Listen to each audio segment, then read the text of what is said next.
So my name is Clare McKinnon, and I'm a PhD student with Monash University and the Murdoch Children's Research Institute. I'm going to speak to you today about a systematic review entitled The Prevalence and Characteristics of Pain in Children and Young Adults with Cerebral Palsy. This review is due to be published in the March 2019 issue of Developmental Medicine and Child Neurology.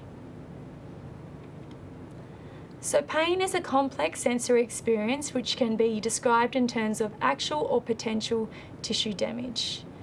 The complex experience of pain can be described using a range of physical, psychological and social parameters.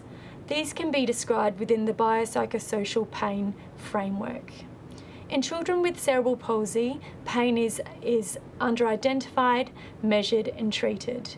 In recent times, there's been a rising number of publications reporting on the outcomes of pain in children with cerebral palsy. However, the outcomes reported have been widely variable. This really complicates the interpretation of the body and literature and the usefulness of using this literature to really guide future research and service provision and pain management strategies in children with cerebral palsy. So the primary goal of this review was to synthesise pain prevalence in children with cerebral palsy, with secondary goals to summarise the characteristics of pain and outcome measurements used across the population.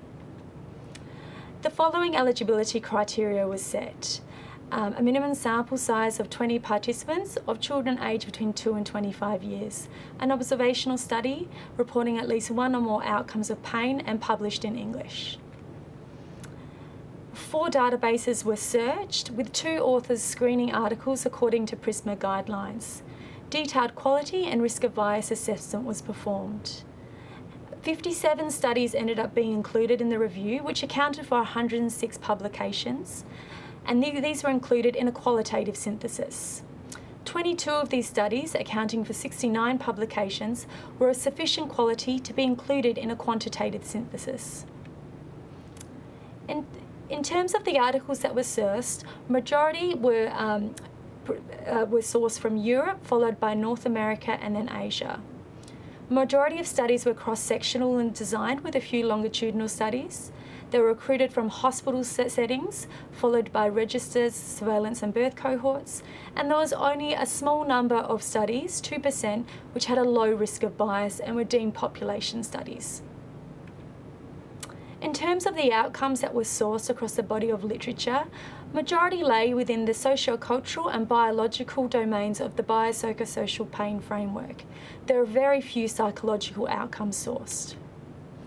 Pain prevalence varied widely across studies, from 14 to 76% in children aged from 2 to 23 years.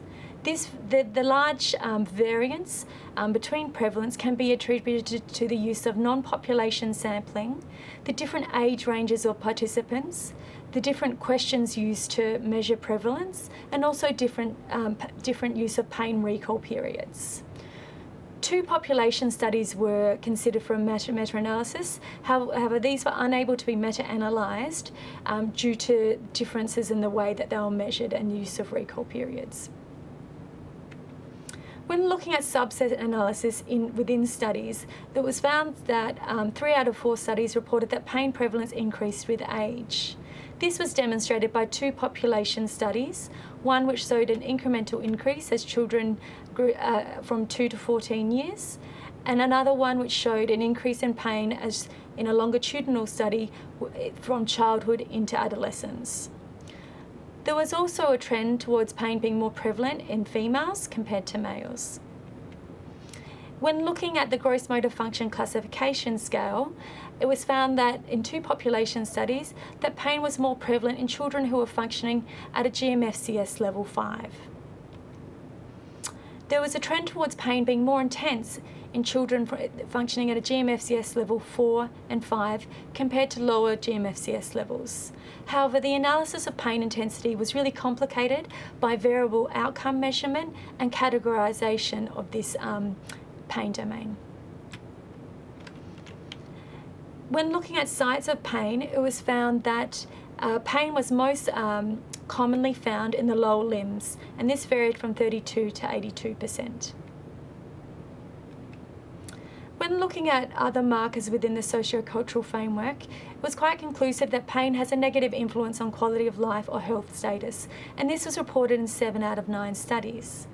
When looking at other broader parameters of pain, like pain's influence on participation, interference, and also the influence on social demographics, there was few studies evaluating these outcomes, so it was hard to draw conclusions about pain's overall impact.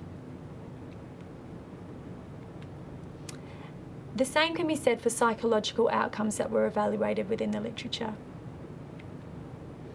So when looking at this, the pain prevalence seen in females and adolescents, the increase in pain prevalence, matches what we see in typically developing populations, as is the reduction in the pain's influence on reduction in quality of life.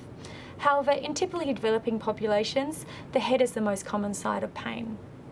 The higher prevalence seen at a GMFCS level 5 can be attributed to the increased percentage of painful comorbidities that this portion of the cerebral palsy population suffer. The increased prevalence with age can also really be seen with the increase in growth and age-related comorbidities that children with cerebral palsy incur. In summary, this review identified some key risk factors for pain, these being age, gender, and GMFCS level. In the future, we need to start to evaluate more broader outcomes of pain, particularly within the psychological and participation areas. We need to have more consensus around pain measurement. This would allow our research to be more comparable. And we need to start to work towards evaluating more of the efficacy management-based strategies in this area.